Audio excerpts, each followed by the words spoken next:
श्रीशैलेशया पात्रं दीभक्त्यादिगुणार्णवं वन्दे रम्यजामातरं मुनिं लक्ष्मीनाथसमारम्भां नाथयामुनमध्यमामस्मदाचार्यपर्यन्तां वन्दे गुरुपरम्पराम् यो नित्यमच्युतपदाम्बुजग्मुरुक्मव्यामोहतराणतराय मेने अस्मद्गुरो भगवतो हृदयैकसिन्धोः रामानुजस्य चरणौ चरणं प्रपद्ये मातापितायुतस्तनया विभूतिः सर्वं यदेव नियमेन मदन्वयानामाद्यस्य न कुलपते रुकुलाविरामम् श्रीमत्तदङ्घ्रिकुलं प्रणमामि मूर्ध्ना भूतं धरस्य महदाह्वयपट्टनाथ श्रीभक्तिसारकुलशेखरयोगिवाहान् भक्ताङ्घ्रिरेणुपरकालयतीन्द्रमित्रान् श्रीमत्पराङ्गुसमणिं प्रणतोऽस्मि नित्यम् तत्त्वेन यस्य दधि सर्वस्वभावः भोगापवर्गतदुपाय गतिरुदारः तं दर्शयन् निर्ममीतपुराणरत्नं तस्मै नमो मुनिवराय पराशराय हंसे षड्भिः समाकीर्णम् अङ्गैर्वेदमिवापरं पुराणं वैष्णवं चक्रे यस्तं वन्दे पराशरम् व्यासं वसिष्ठनप्तारं शक्ति पौत्रमकल्मषं पराशरात्मजं वन्दे सुखदातं तपोनिधिं व्यासाय विष्णुरूपाय व्यासरूपाय विष्णवे नमो वै ब्रह्मनिधये वासिष्ठाय नमो नमः पुराणं वैष्णवं जैतस्सर्वगिल्बिषनाशनं विशिष्टं सुरधात्रेभ्यः पुरुषार्थोपपादने भारते भगवद्गीता धर्मशास्त्रेषु मानववेदेषु पौरुषं सूक्तं पुराणेषु च वैष्णवं तत्कर्म यन्न बन्धाय सा विद्याया विमुक्तये आयासाया परं कर्म विद्यान्याशिल्पनैपुणम् श्रीविष्णुचित्तपदपङ्कजसङ्गमाय देतो मम स्पृहयते किमतः परेण नो चेद्ममापि यतिथीकरभारतीनां भावः कथं भवितुमर्हति वाग्विदेयः नारायणं नमस्कृत्य नरं चैव नरोत्तमं देवीं सरस्वतीं चैव ततो जयमुदीरयेत् शान्ताकारं भुजगसेनं पद्मनाभं सुरेशं विश्वाकारं गगनसदृशं मेघवर्णं शुभाङ्गं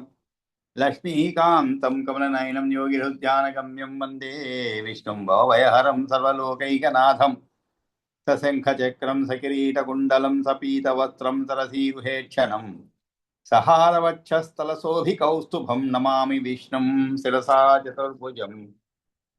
అందరికీ కూడా మన సత్కాలక్షేపానికి ఆహ్వానం అండి. మనం శ్రీ విష్ణు పురాణంలో చతుర్థ అంశంలో 4వ అధ్యాయంలో ఉన్నాం. అంటే 4వ అంశంలో 4వ అధ్యాయం ఉంది. అంటే ఒక్కొక్క అంశాన్ని కూడా కొన్ని అధ్యాయాలుగా విభజించబడింది అనమాట. దాంట్లో 4వ అధ్యాయంలో మనం ముఖ్యంగా చదువుకోబోయేది ఏంటంటే సగరుని యొక్క అశ్వమేధం, తర్వాత భగీరథుడి ద్వారా గంగాయ ఆగమనం, ఆ తర్వాత శ్రీరామచంద్ర అవతారశ్చ ఇది, అంటే శ్రీరామచంద్ర అవతారం. ఇవి ముఖ్యంగా దీంట్లో మనం చదువుకోబోయేది అనమాట. ఈ క్రమంలో నిన్న మనం ఒక 36 శ్లోకాల వరకు పూర్తి చేస్తున్నామంటే ఎక్కువగా వచనమే ఎక్కువగా ఉన్నది. మరి 36 వరకు పూర్తి చేసుకున్నామంట. ఈరోజు 37వ నుంచి ప్రారంభించాలి. ఇక్కడ ముఖ్యంగా ఈ కల్మాషపాదులు అనేటువంటి పేరు అతనికి ఎలా వచ్చింది, ఏమిటి అనేటువంటి విషయాన్ని కూడా కొంత తెలుసుకున్నాము. ఈ విధంగా మనం ఈరోజు ఈ 37వ శ్లోకం నుంచి ప్రారంభిద్దాం. ఇక్కడ ఒక బ్రాహ్మణి, అంటే బ్రాహ్మణుని యొక్క పత్ని అన్నమాట. అంటే ఇరువురు కలిసి ఉన్నప్పుడు ఈ యొక్క కల్మాష పాదులు ఆ ఇక్ష్వాకు వంశానికి, అంటే తిలకుని వంటి వాడు, అంటే ఆ యొక్క బ్రాహ్మణుని ఇరువురిలో బ్రాహ్మణుని ఆ పెద్ద ప్రదేశంలో చంప జరుగుతుందన్నమాట రాక్షసుడు. అప్పుడు ఆమె పాపం వేడుకుంటుంది అది, కానీ అతను ఆ రాక్షసుడు దాన్ని గుర్తించకుండా, యాక్చువల్గా అతను చక్రవర్తి అన్నమాట, కానీ ఆ విషయాన్ని మరిచిపోయి రాక్షసుడు ఇంట్లో ఉంటాడు కాబట్టి అదే విధంగా ప్రవర్తిస్తాడు. అప్పుడు ఆమె శాపాగ్నికి గురవుతాడనమాట. అందువల్ల ఆ బ్రాహ్మణి మిక్కిలి కోపంతో కూడుకున్నది రాజును శపిస్తుంది అనమాట. నాకు తృప్తి కలగకుండానే నీవు నా పతిని భక్షించావు కనుక నీవు కూడా ఇలాగే కామోపభోగానికి పూనుకున్నప్పుడు మరణం చెందుతావని శాపం ఇస్తుందన్నమాట. తర్వాత అగ్నిలో ప్రవేశిస్తుంది అనమాట. ఇది మనం చదువుకున్న విషయం. ఆ తర్వాత ఏమి జరిగినది? తతస్తస్య ద్వాదశాబ్ద పర్యయే విముక్త శాపస్య శ్రీ విషయాభిలాషినో మదంతి స్మారయామాస తతశ్చ పరమసౌ స్త్రీ సంభోగం. సరే, ఆయనకు వచ్చినటువంటి ఈ శాపం, అంటే వశిష్ఠుడు ఇచ్చినటువంటి శాపం అన్నమాట. రాజు ఆ యొక్క శాపము సమయం పూర్తయిపోయేదన్నమాట. పూర్తయిపోయిన తర్వాత మరి ఆ రాజు శాపముక్తి పొందాడు. కానీ ఆ రాక్షస శాపం నుంచి బయట వస్తాను. కానీ ఇంకొక శాపం ఇప్పుడు ఉన్నది. ఏమిటది? నీవు నీ భార్యతో ఉన్నప్పుడు, సుఖంగా ఉన్నప్పుడు నీ మరణం నీవు మరణం పొందుతావని చెప్పిన. కాబట్టి అది ఈ 12 సంవత్సరాలు అయిన తరువాత 12 ఏళ్ళు గడిచిపోయే సౌదాసునకు శాప విముక్తి ఏర్పడింది అనమాట. కానీ స్త్రీ సమాగం కోరుకోగానే అతనికి మదయంతి, అందువల్ల మదయంతి అంటే భార్య బ్రాహ్మణి ఇచ్చిన శాపానికి వచ్చేసి, అంటే ఒక శాపం నుంచి విముక్తి పొందాడు. ఇది ఎట్లా ఉంటుంది అంటే కొన్ని శిక్షలు ఉంటాయి. 2, 3 తప్పులు చేశాను, ఒక శిక్ష, దాని తర్వాత అది అనుభవించిన తర్వాత నువ్వు బయటకు వచ్చే లోపల మళ్ళా ఇంకొక శిక్ష అనమాట. ఇంకో నేరానికి ఇంకో శిక్ష కోసం మళ్ళా లోపలికి పంపించేస్తారు. ఆ విధంగా పాప ఈ సౌదాసుడు ఒక శాపం నుంచి విముక్తి అయ్యాడు, పొందాడు. రాక్షసుగా ఉండేటువంటి శాపం నుంచి విముక్తి పొందాడు. కానీ దురదృష్టవశాత్తు ఈ బ్రాహ్మణి యొక్క శాపం మిగిలిపోయింది అనమాట. అందువల్ల ఏమవుతుంది? ఆ బ్రాహ్మణి శాపం వల్ల కామోపభోగానికి పూనుకున్నప్పుడు మరణం చెందుతూ ఉంటుంది శాపం. కాబట్టి ఇతను రాక్షసు నుంచి విముక్తి పోయి 12 ఏళ్ళు గడిచిపోయాక సౌదాసుని శాప విముక్తి ఏర్పడింది. తతస్తస్య ద్వాదశాబ్ద పర్యయే. ద్వాదశాబ్ద పర్యయే అంటే ఏమిటి? 12 సంవత్సరాలు గడిచిపోయింది అనమాట. ఆ విధంగా గడిచిపోయిన తర్వాత విముక్త శాపస్య అంటే శాపం నుండి విడిచిన వాడై, అంటే వదిలించుకున్న వాడైనటువంటి అతను ఈ విధంగా స్త్రీ విషయాభిలాషినో స్త్రీ సమాగం కోరుకోగానే అతనికి మదయంతి స్మారయా మాస. మదయంతి అంటే అతని భార్య అనమాట. ఆమె జ్ఞాపకం చేస్తుంది. మనకి ఇదే విధంగా భారతంలో కూడా పాండురాజు ఈ విధంగా కుంతి ఇరువుతో కలిసి అతనికి ఒక శాపం ఉన్నదన్నమాట. కానీ పాపము చాలా అంటే వసంత ఋతువు యొక్క ప్రకృతిని ఆస్వాదిస్తూ ఆ శాపం ఉన్నదాన్ని మర్చిపోతాడనమాట. భార్య జ్ఞాపకం చేస్తూనే ఉంటుంది. అయినా కూడా ప్రకృతి అటువంటిది అండి. ఎప్పుడూ మన పరిసరాలు మన పైన అంత ప్రభావం చూపుతుంది అనమాట. ఏ విషయంలో అయినా కూడా మన మనసును అంతగా ప్రభావితం చేస్తుంది, ఆనందం ఉరికింపేలాగా చేస్తుంది. అదే వాతావరణం, అదే పరిస్థితుల్లో మీకు కొన్ని పరిస్థితుల్లో మనకి దుఃఖానికి, అంటే మనం దుఃఖ సంఘటనలు ఉండవు, కానీ మనసు ఒక విధమైనటువంటి దుఃఖంలోకి వెళ్ళిపోతుంటుంది అన్నమాట.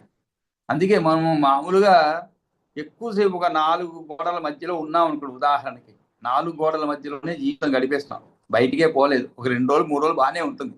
4వ రోజు నుంచి మనసంతా కూడా చికాకుగా ఉంటుంది, ఏమి సహకరించదు, అల్లకల్లోలంగా ఉంటుంది.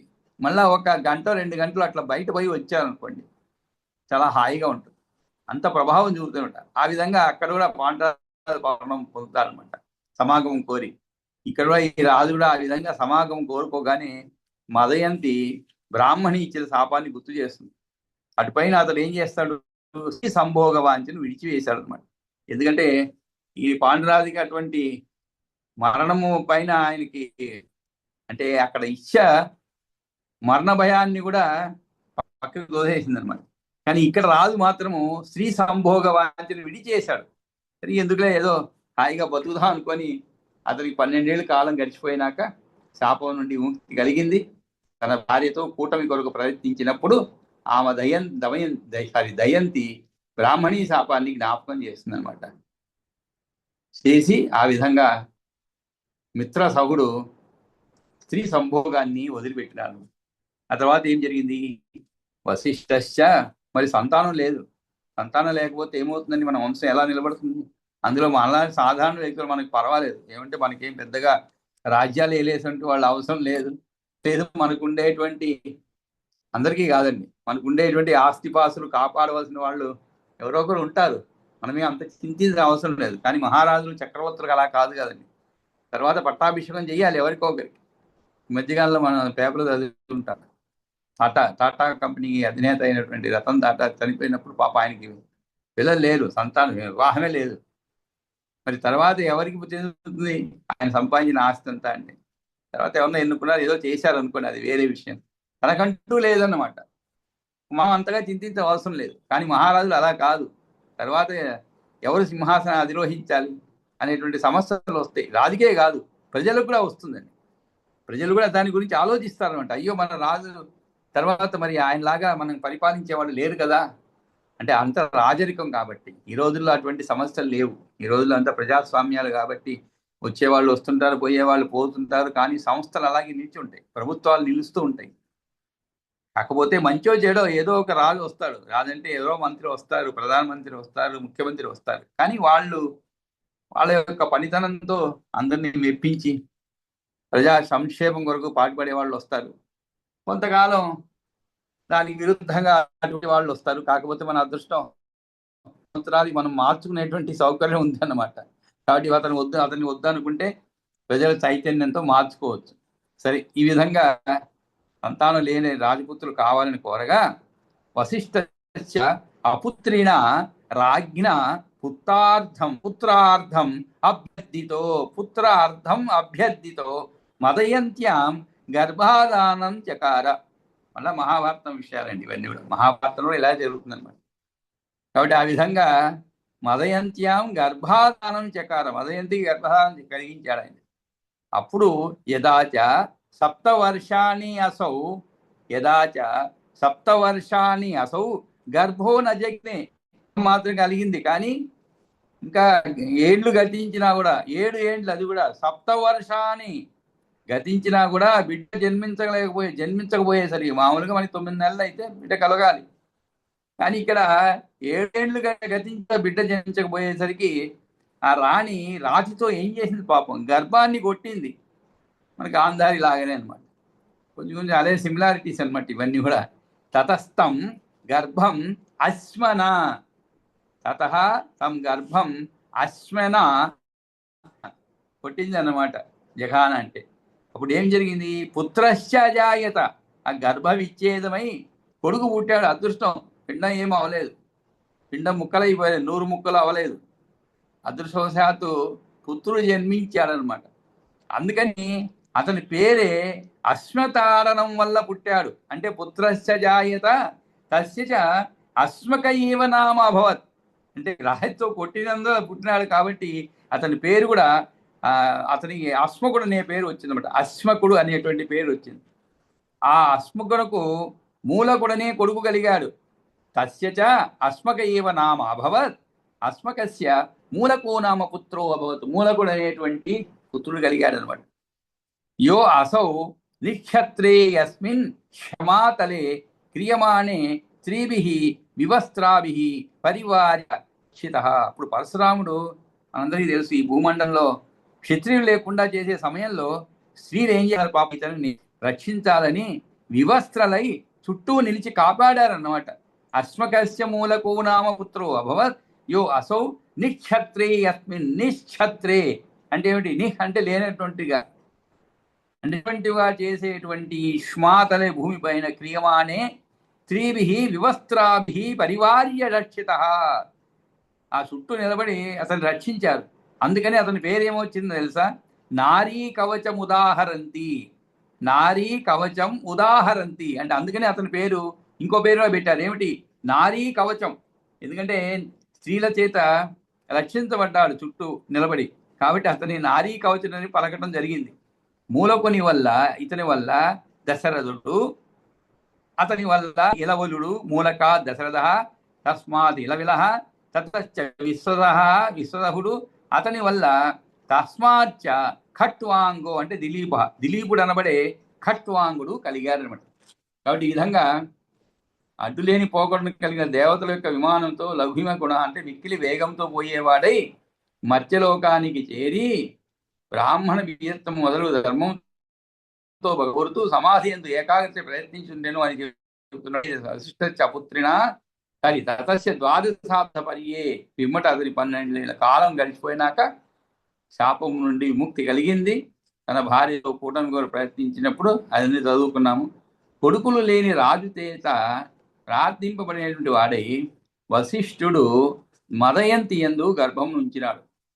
కాగా కడుపులో ఉన్నవాడు 7 సంవత్సరాల దాకా బయటికి రాలేదు. అప్పుడు ఆ మహారాణి ఏం చేసింది, రాతితో తన పొట్ట మీద బాదుకున్నది. అతడు పిల్లవాడు అప్పుడు పిల్లవాడు గర్భం నుండి బయటకు వచ్చినాడు. అతనికి అశ్మకుడు అని పేరు కలిగింది. అశ్మకునికి మూలకుడను పుత్రుడు జన్మించినాడు. ఇతడు జీవించిన కాలంలో పరశురాముని చేత క్షత్రియులు లేనిదిగా భూమండలం చేయబడుతున్నప్పుడు మూలకుని వివస్థలైన స్త్రీలు చుట్టూ నిలబడి కాపాడినారు. అందువల్ల అతనికి నారీ కవచుడు అని పేర్కొంటున్నారు. ఈ నారీ కవచుడు ఎవరు? అశ్మకుని యొక్క కుమారుడు అనమాట. అంటే కొంచెం జాగ్రత్తగా వింటుండాలి, ఎందుకంటే పేర్లు తర్వాత తర్వాత తర్వాత వాళ్ళ గురించి చెప్తుంటుంది కాబట్టి మనం ఎవరు అని కొంచెం ఇక్కడ ఏం చెప్పారు, అశ్మకుడు అనే పేరు వచ్చింది. ఆ తర్వాత అశ్మకుడు మూలకునే కొడుకు కలిగాడు. కాబట్టి పరశురాముడు ఈ భూమండలంలో క్షత్రియులు లేకుండా చేసే సమయంలో స్త్రీలు ఇతనిని రక్షించాలంటే ఎవరిని? ఈ అశ్మకుడిని కాదని, మూలకుణ్ణి అన్నమాట. అతనికి నారీ కవచులని పలకటం జరిగింది. కాబట్టి జాగ్రత్తగా లేకుంటే మనం మిస్ అయిపోతాం అనమాట. ఈ మూలకుని వల్ల దశరథుడు అని చెప్పడం జరిగింది. ఆ తరువాత ఇలవిలుడు, అతనికి విశ్వహుడు, ఆయనకు కట్వాంగుడను మరొక పేరు గల దిలీపుడు పుట్టినాడు. ఇతడు దేవాసుడు జరిగిన యుద్ధంలో ఇక్కడ యో అసౌ, ఎవరు? దిలీపుడు. యో అసౌ అంటే ఎవరైతే ఈ దిలీపుడు ఉన్నాడో అతను దేవాసురాణం సంగ్రామే దేవతాభిరద్దితో అసురాన్ జగానా. కాబట్టి దేవతలందరూ కూడా కోరినందువల్ల అతను అభ్యర్థితో అసుర రాక్షసులందరూ జగాన చంపాడు. స్వర్గే కృతై దేవై వరార్థం చోదిత ప్రాహ. అంతేకాదు, అక్కడ దివికేగి అసురులను సంహరించాడు. అప్పుడు స్వర్గంలో ప్రీతి పొందిన కొందరు దేవతలు ఇతన్ని వరం కోరుకోమని ప్రేరేపించారనమాట. అప్పుడు కట్వాంగుడు ఏం చేశాడు, మీ యవశ్యం వరో గ్రాహ్య తత్మాయు ఖచ్చితామితి. అంటే తద్ అవశ్యం వరో గ్రాహ్యత తన్ అంటే ఏమిటి? ఖచ్చితంగా నేను మీ నుంచి వరం తప్పక తీసుకోవాల్సి ఉంటే నా ఆయుష్ ఎంతో చెప్పండి అని వేడుకున్నాడు. గ్రాహ్య తద్మయ ఆయు తద్మమాయు అంటే యది అవశ్యం, యద్యపి అవశ్యం, యది అవశ్యం, యద్యపి కాదండి, అపి లేదు, యది అవశ్యం వరో గ్రాహ్య అంటే ఏమిటి? నేను ఖచ్చితంగా వరం మీరు ఏమైనా కోరుకోవాలని నన్ను అంటున్నారు కదా, ఖచ్చితంగా కోరుకోవాలంటే నా వయసు ఎంత? మయాయు తత్ మమ ఆయు ఖచ్చితామిది అనంతరం చేత ఇది ఉక్తం. కాబట్టి ఏక ముహూర్త ప్రమాణమయు ఇత్యుక్తో అస్ఖలిత గతిన విమానేన లఘుమగుణో మత్స్యలోకమాగమ్యాః తదా నా బ్రాహ్మణేభ్యః సకాశాదాత్మాపి మే ప్రియతరః నచాపి స్వధర్మోల్లంఘనం మయా కథితపి అనుష్ఠిత. మీ నుంచి వరం తప్ప తీసుకుంటే నా ఆయుష్ ఎంతో చెప్పని వేడుకున్నాడు. అంతటి వారు ఒక్క ముహూర్తం మాత్రమే ఇంకా నీకు ఆయువు ఉంది అని చెప్పారు. ఒక ముహూర్తం అంటే అయిపోవచ్చింది సమయం, అప్పుడు కోరుకోమంటున్నారు. అప్పుడు ఏం చెప్పారు? వెంటనే అతడు అడ్డు లేకుండా వేగంగా తేలిగ్గా పడేసి విమానంలో మానవ లోకం వచ్చి ఇలా అనుకున్నాడు అనమాట. ఆత్మ అభిమే ప్రియతరః, బ్రాహ్మణుల కన్నా నాకు ఆత్మ కూడా ప్రియతరం కాదనే మాట నిజమన్నట్లయితే నేను ఎల్లప్పుడూ స్వధర్మం ఉల్లంఘించి ఉండకపోతే సమస్త దేవతలు, మనుష్యులు, పశువులు, వృక్షాదులు ఎందు ఇవన్నీ అచ్యుత రూపం కన్నా వేరు కాదనే దృష్టి ఉన్నవాడననే మాట సత్యమైతే మునిజనులు అనుదినం స్మరించే ఆ భగవంతుని వారించ సత్యం కాని గమనంతో పొందుతాను అని పలికి సమస్త దేవతలు కూడా పరమ గురువు భగవానుడు, అనిర్దేశ్యాకారు, సత్తమాత్ర స్వరూపుడు వాసుదేవుడు అనబడే పరమాత్మపై మనస్సు లగ్నం చేసి ఆయనలోనే లీనమైపోయాడు. నచాపి స్వధర్మోల్మయ కదాచితపి అనుష్ఠితం నచ సకల దేవ మానుష పశు వృక్షాదికేషు అచ్యుత వ్యతిరేకవతీ దృష్టిర్మాభూత్ తథా తమేవ దేవం మునిజ అనుస్మృత భగవంతమస్కగతిరత్య ప్రాపయే ఇతి అశేష దేవ గురౌ భగవతి నిర్దేశ్య వపుషి ఆత్మానం పరమాత్మని వాసుదేవే యుయోజ తత్రైవ చ లయం అవాప. అంటే మామూలుగా నేనే గన పవిత్రుడైతే, నేనే గన ఎటువంటి దురాచారములు పాల్గొనక ఉంటే అని చెప్పి ఇప్పుడు ఈ మధ్యకాలంలో రాజకీయ నాయకులు కొత్త డ్రామా తలెత్తండి. ఎవరైనా ఏదైనా నువ్వు ఇలాంటి వాడు అలాంటి వాడు అంటే నువ్వు బలా గుడికి రా, అక్కడ ప్రమాణం చేస్తాను. ఎవరు పోలేదు చేయలేదు ఇంతవరకు. దాన్ని ఛాలెంజ్ అనమాట. నువ్వు అలాని గుడికి రా, నీకు ధైర్యం ఉంటే నేను ప్రమాణం చేస్తాను, నువ్వు చేస్తావు, ఇద్దరికి తెలుసు. పోతే ఎవరు అక్కడ తప్పుడు ప్రమాణాలు చేయాల్సిందని ఇద్దరికి తెలుసు, అందుకని ఎవరు పోరు అక్కడ.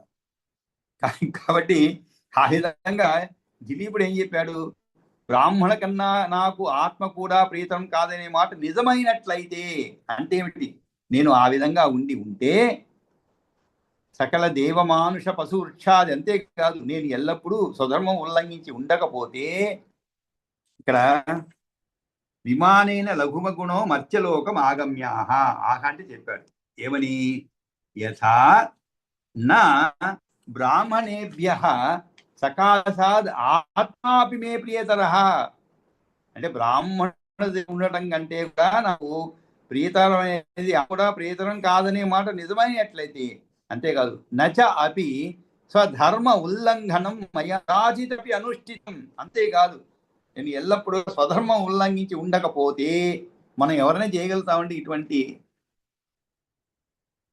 ఇటువంటి ఏమంటామని దాన్ని వాగ్దాన్ని కాదు, ధైర్యంగా చెప్పడం అన్నమాట. ఇటువంటి మనం ఎవరో చెప్పలేము, ఎందుకంటే ఎక్కడో చోట ఉంటాయి జీవితాల్లో, కాబట్టి అంత ధైర్యంగా మనం చెప్పలేము.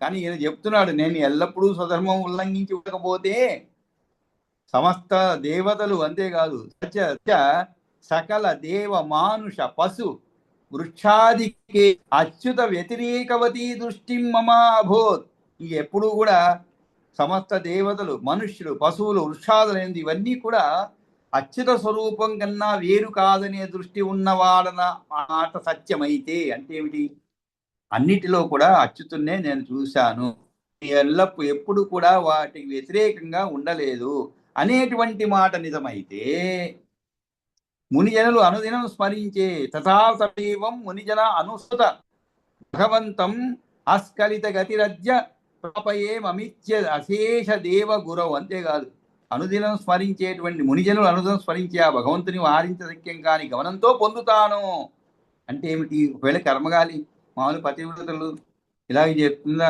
ఆ విధంగా ఈయన అంత ధైర్యంగా చెప్పుకున్నాడు, నేను అటువంటి కాకపోతే ఆ పరమేశ్వరుని యొక్క సాంగత్యాన్ని పొందుతాను, అనుదినం స్మరించే ఆ భగవంతుని వారించ శక్యం కాని గమనంతో, అది కూడా వారించ శక్యము కాని గమనంతో అంత వేగంగా పొందుతాను అని పలికి, సమస్త దేవ సత్తామా అత్ర భగవత్ అనిర్దేశ వపుషి, పరమ గురువు భగవానుడు, అనిర్దేశ్యాకారుడు, సత్తామాత్ర స్వరూపుడు, వాసుదేవుడు అనబడే పరమాత్మపై పరమాత్మని వాసుదేవు దేవి యుయోజ మనస్సు లగ్నం చేశాడు, తత్రైవ లయం అవాప, ఆయనలోనే లీనమైపోయాడు.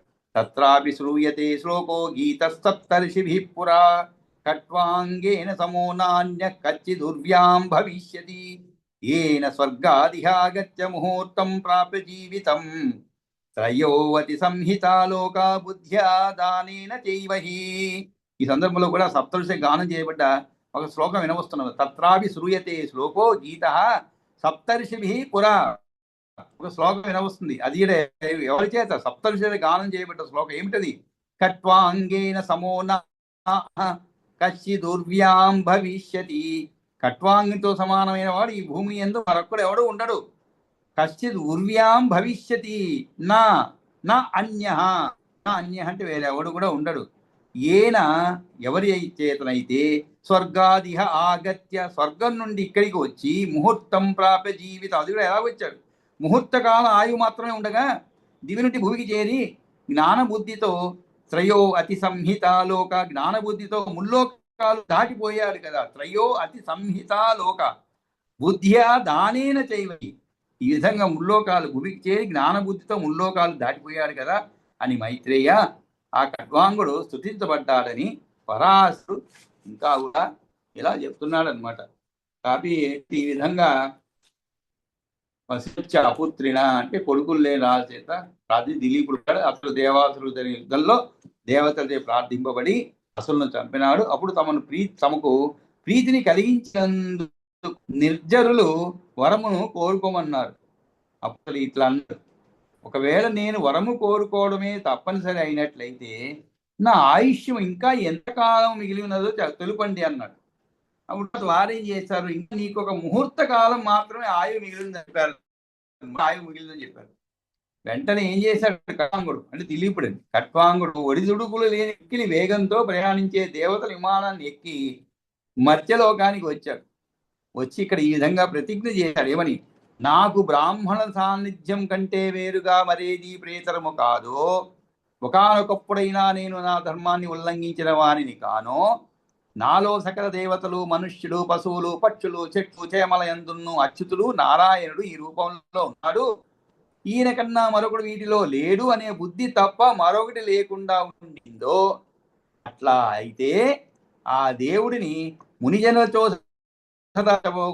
సదా స్మరించకోబడి వారిని భగవంతుని ఎటువంటి తొట్టుబాటు లేని గమనమును కలవానినై ఇప్పుడే చేరుకొందునుగా. కాని అంతేగాక దేవతలందరికన్నా గురువు పెద్ద అయిన వాని యందు భగవంతుడు ఇటువంటి రూపు గలవాడు అని ఎంచి ఎప్పుడు వీలు కాని అందమైన గొప్ప కాంతిమంతమైన దేహము గలవాడు, సత్తను అంటే ఉనికిని మాత్రమే గలవాడు ఉందని చెప్పబడేవాడు పరమాత్మ ఆయన వాసుదేవుని యందు తన మనసు నిలిపినాడు, ఆయన యందే లీనమైనాడు. కాబట్టి తత్రాపి శ్రూయతే ముహూర్తకాలం మాత్రమే జీవితాన్ని ప్రాప్య తెలుసుకొని బుద్ధ్యా వాసుదేవుడే ఈ సప్త జగత్తులో అన్నిటి యందు నిండి ఉన్నాడు. ఇది ఆయన శరీరము అనే జ్ఞానము లేదా దానం అంటే సమర్పణము, ఖండనమని కానీ ప్రవిలాపనని ఆయనతో అభిసంహిత అంటే విషయంలో మూడు లోకాలు విష్ణువునందు కూర్చబడినవి అని అర్థం. పూర్వకాలం నుండి ఆ ఖడ్వాంగుని గురించి సప్తరుషుల చేత ఒక శ్లోకం పాడబడింది. ఈ భూమి పైన ఖడ్వాంగునితో సమానుడైన వాడు ఎవడు కూడా పుట్టబోడు. అతడు ముహూర్త కాలం మాత్రమే తాను జీవిస్తానని తెలుసుకొని స్వర్గము నుండి భూమికి వచ్చి తనదైన జ్ఞానముతో దానగుణముతో మూడు లోకాలను శ్రీహరి యందు దర్శించుకున్నాడు, వాసుదేవుని చేరుకున్నాడు. ఆ తర్వాత ఏమి జరిగినది?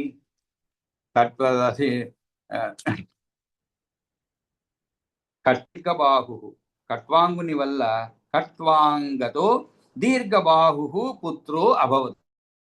ఆ పుత్రుడు కలిగాడు. తత్తో రఘు అది రఘువు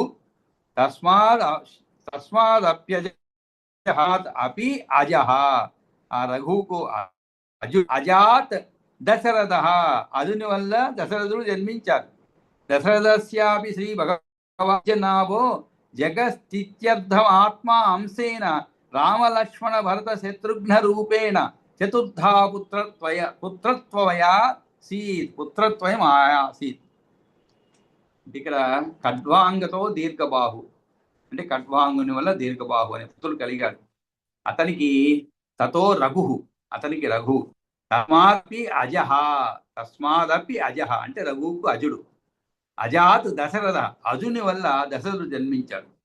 ఇక్కడ దశరథస్యాపి దశరథుడికి కూడా భగవంతుడైన పద్మనాభుడు శ్రీ భగవాన్ అబ్జనాభో జగత్ స్థితి అర్థం ఆత్మ అంశేన, జగత్తును రక్షించడం కోసం తన అంశతో ఆత్మ అంశేన రామలక్ష్మణ భరత శత్రుఘ్న రూపేణ, రామలక్ష్మణ భరత శత్రుఘ్న రూపాలతో నలుగురు కుమారులుగా జన్మించారనమాట. పుత్రత్వం అయాసి. అక్కడ రామోపి బాలయేవ విశ్వామిత్ర యజ్ఞ రక్షణాయ గచ్చస్తాటకాం జగాన. రాముడు బాలుగానే ఉండగానే విశ్వామిత్రుని యాగాన్ని రక్షించడానికి వెళ్తూ తాటకను సంహరించాడన్నమాట. కాబట్టి ఈ విధంగా ఖట్వాంగుని దీర్ఘబాహు పుత్రుడు, ఆయన నుండి రఘువు, ఆయనకు ఆయన దశరథుడు, దశరథునికి శ్రీ భగవంతుడు పద్మనాభుడు జన్మించాడు. ఆయన జగత్తును భద్రంగా ఉంచడానికి కాను తన యొక్క అంశలైన వారితో రామలక్ష్మణ భరతులకు 4 రూపాలతో పుత్రత్వాన్ని పొందినాడు. తాటకాదుల ఉపాఖ్యానులు రామాయణంలో ప్రసిద్ధములు అనమాట. ఇక్కడ బాలుడే అయిన విశ్వామిత్రుని యాగాన్ని కాపాడడానికి పోతూ తాటకును చంపాడు. రామో అపి బాలయేవ, చిన్నవాడే, బాలుడే. మనకి చదువుకున్నాం వాల్మీకి రామాయణం అంత విస్తృతంగా చదువుకున్నాం. కాబట్టి ప్రతి అంశం కూడా మన మనసులో మర్చిపోయేలా చదువుకున్నాం అనమాట. కానీ మనం ఆ 24,000 శ్లోకాలు సుమారు 4.5 సంవత్సరం చదువుకున్నామండి. ప్రతి పదార్థము తాత్పర్యము మధ్య మధ్యలో అన్నీ కలుపుకొని అటువంటి 24,000 శ్లోకాల రామాయణాన్ని ఇక్కడ మనం ఒక 10-15 వచనాల్లో పూర్తి చేసుకోబోతున్నాం. ఇంకొకటి అండి, ఏది కూడా క్లుప్తంగా అర్థాన్ని జడకుండా విషయం ఏది కూడా మరుగున పడకుండా చెప్పడం చాలా కష్టం అండి, చాలా కష్టమైన విషయం. అందుకే మనకి ఈ రోజుల్లో ఉందో లేదో నాకు తెలియదు, కానీ మా చిన్నప్పుడు ఉండొచ్చు. ప్రిసైజ్ రైటింగ్ అని ఉండేది. ప్రిసైజ్ రైటింగ్, ఎస్ఏ రైటింగ్ రెండు ఉండేది. ఎస్ఏ అంటే ఏమిటి? మీ ఇష్టం, కుమ్మేయచ్చు, మీరు ఎన్ని పేజీలు రాయొచ్చు. దానికి 5 10 ఉంటాయి అనుకోండి, మీరు ఎన్ని పేజీలు రాసుకోండి, మీ టాలెంట్ బట్టి అనమాట.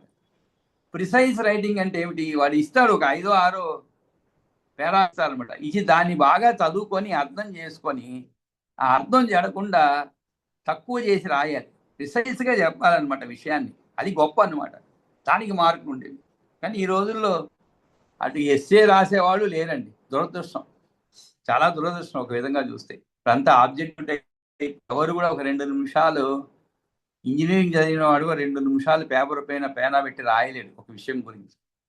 తప్పుగా చెప్పడం ఎక్కువ, ఒకరు ఇద్దరు ఉండవచ్చు, కానీ మామూలుగా మనం స్టడీస్ అంటే జనరల్గా విద్యా విధానం ఎలా ఉంది అని అలా అయిపోయింది. ఆ రోజుల్లో ఎస్ఏ అంటే మాకు 4-5 పేజీలు మనసుకు తోచిందంతా రాసి పెట్టేసేవాళ్ళం. దాంట్లో ఆ ఉండే సమయంలోనే ఖచ్చితంగా అడిషనల్ షీట్ తీసుకునేవాళ్ళం, చూస్తూ ఉండేవాళ్ళం. మా ఫ్రెండ్ ఎన్ని తీసుకున్నాడు, అతను ఎన్ని తీసుకున్నాడు, ఇంకోటి ఎన్ని తీసుకుని దానికి తగ్గట్టుగా మనం ఎస్ఏలు రాస్తూ ఉండేవాళ్ళం. వాడు ఇచ్చే మార్కులు అంతే ఉంటాయి, కానీ ఒక ఉత్సాహం అనమాట. కానీ ఈ రోజుల్లో ఎస్ఏ రాసేవాళ్ళు తగ్గిపోయారు, పరీక్షా విధానం అలాగే అయిందండి. కాకపోతే చదువు చాలా ఎసెన్షియల్. అంటే ఏమిటి? ఏ విషయం కూడా కూలంకషంగా చదువుకోవాలి, అదొక రిస్క్ అనమాట. కమ్యూనిస్ట్ అంటే ఏమిటి, సోషలిస్ట్ అంటే ఏమిటి అని అడిగితే ఏదో మొదట్లో ఒక పేరా మాత్రం దాని గురించి రాసి ఆ తర్వాత వేరే విషయాలు రాసేవాళ్ళు. ఎందుకంటే అనుకునేవాళ్ళం ఎగ్జామినర్ ఏదో వాల్యూ చేసేటప్పుడు ఫస్ట్ చదువుతాడు, అంత ఎక్క చదువుతాడులే, చివరిలో మళ్ళీ ఏదో 2 వాక్యాలు దాని మీద రాసాం, మధ్యలో ట్రాష్ అనమాట. అలా ఉండేది ఎస్సేలు. ఎందుకు చెప్తున్నా అంటే ఇక్కడ ఈ విధంగా చాలా క్లుప్తంగా చెప్పేస్తారనమాట రామాయణం మొత్తం ఈ రాబోయేటువంటి 5-6 వాక్యాల్లోనే. అందులో ముఖ్యంగా ఇప్పుడు ప్రారంభమవుతుంది. రామోపి బాలయేవ, చిన్నవాడే రాముడు. విశ్వామిత్ర యజ్ఞ రక్షణాయ గచ్చంత తాటకాం జగాన. గచ్చన్ తాటకాం అంటే అక్కడ గచ్చన్ తాటకాం అంటే పోతూ. అది మనకి ఒక పెద్ద ఎన్ని శ్లోకాలు. విశ్వామిత్రుడు రావడము, కనించి దశరథుడు నేను ఇవ్వడు పంపనడము, అక్కడ ఉన్నటువంటి వశిష్ఠుడు వీళ్ళందరూ చెప్పడము, అది ఒక పెద్ద చక్కటి సన్నివేశం అనమాట, చాలా వివరమైన సన్నివేశం. విశ్వామిత్రుడు కోపంతో తిరిగి వెళ్ళిపోవడము, శ్రీరామచంద్రుని వర్ణన, చిన్న బాలుడు కదా అదేదో చెప్తారు, కాక ఏదో చెప్తారంటే ఈ చెవుల దగ్గర కిందికి దింపి ఇలా మనం చూస్తుంటాం రాముడి వేషం చిన్నతనంలో. కాబట్టి వాడు ఇంత చిన్నవాడు అంటే నేను వస్తాను, నా సేన మొత్తం పంపుతాడంట దశరథుడు. కానీ విశ్వామిత్రుడు ఒప్పుకోడు, వాడే కావాలంటాడు. ఇక వాడితో పాటు లక్ష్మణుడు పోవడం, ఇవన్నీ చదువుకున్నాం. యజ్ఞేచ, సరే ఆ తర్వాత ఏమైంది? యజ్ఞేచ మారీచం ఇషుపాతాహతం దూరం చిక్షేప. మారీచం ఇషుపాతాహతం. ఇషుపాతాహతం, ఇషు అంటే ఏమిటి? బాణం, ఇషు అంటే. యజ్ఞేచ, యజ్ఞంలో మారీచం ఇషుపాతాహతం, పడగొట్టి ప్రాణంతో దూరంగా విసిరేశాడనమాట. ఒక బాణం వేసి పడగొట్టి ఆ సుబాహు ప్రముఖాంచ క్షయం అనయత్. సుబాహువు ఉన్నగు రాక్షసును నాశనం చేశాడు. క్షయం అనయత్ అంటే నాశనం చేశాడు. సందర్శన మాత్రేనైవ అహల్య పాపాం చకార. సందర్శన మాత్రేనైవ, దర్శన మాత్రం చేతనే అహల్యకు అహల్యాం అపాపాం అంటే పాపం విముక్తి చేశాడు, పాపం నుండి విముక్తి చేశాడు. దర్శన మాత్రం చేతనే అహల్యకు శాప విమోచనం కల్పించి చకార జనక గృహేశ్వరం. అక్కడ జనగృహంలో మాహేశ్వరం అంటే శివుని సంబంధించినటువంటి జనకుడి సభాగృహాల్లో జనక గృహేచ మాహేశ్వరం అంటే శివుని విల్లును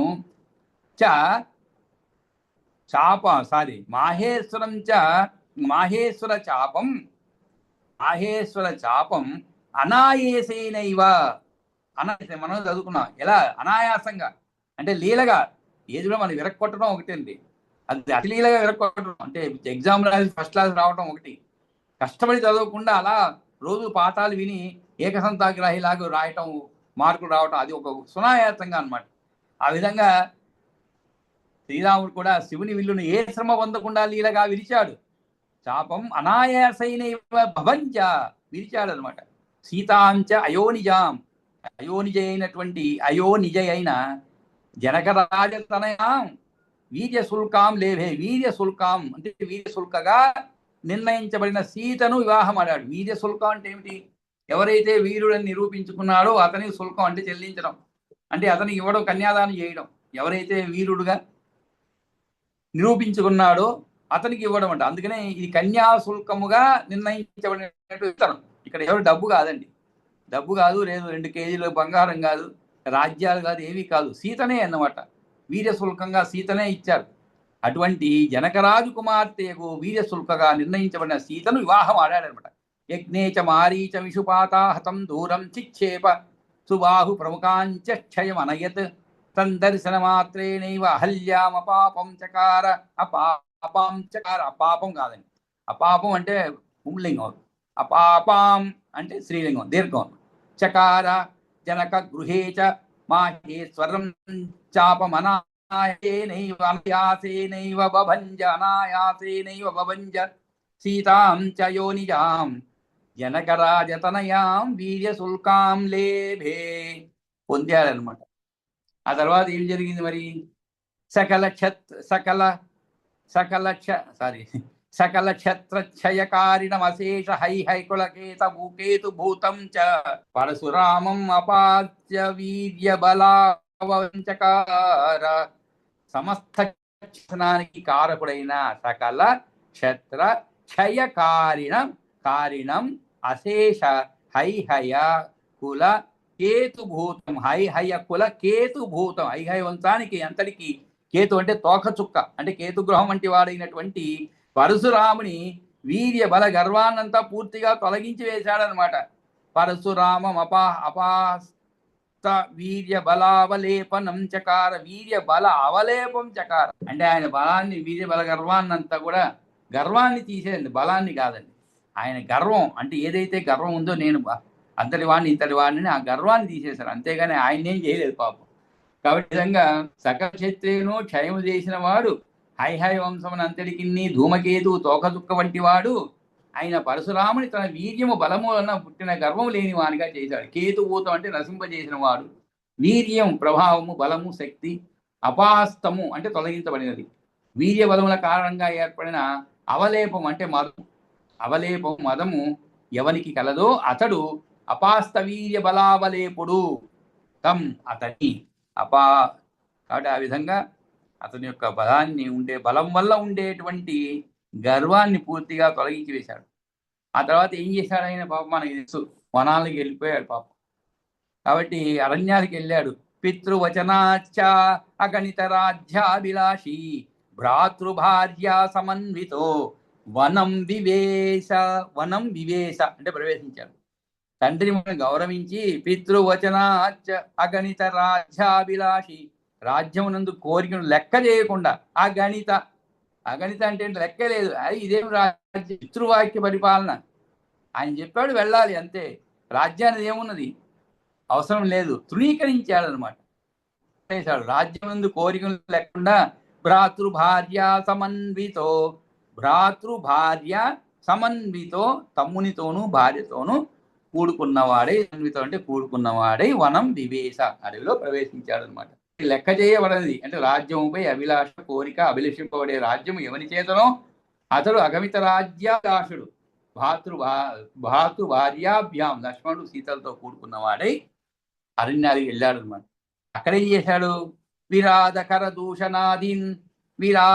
దూషణాదీన్ కబంధవాలి నౌచ జఘాన భద్వాచ అంబోనిధిం అశేష రాక్షస కులక్షయం కృత్వా దశాననాపహృతం తద్వదాపహత కలంకామపి అనల ప్రవేశ శుద్ధాం అశేష దేవేశ స్తూయమానాం సీతాం జనక రాజతనయాం అయోధ్యాం ఆనిన్యే.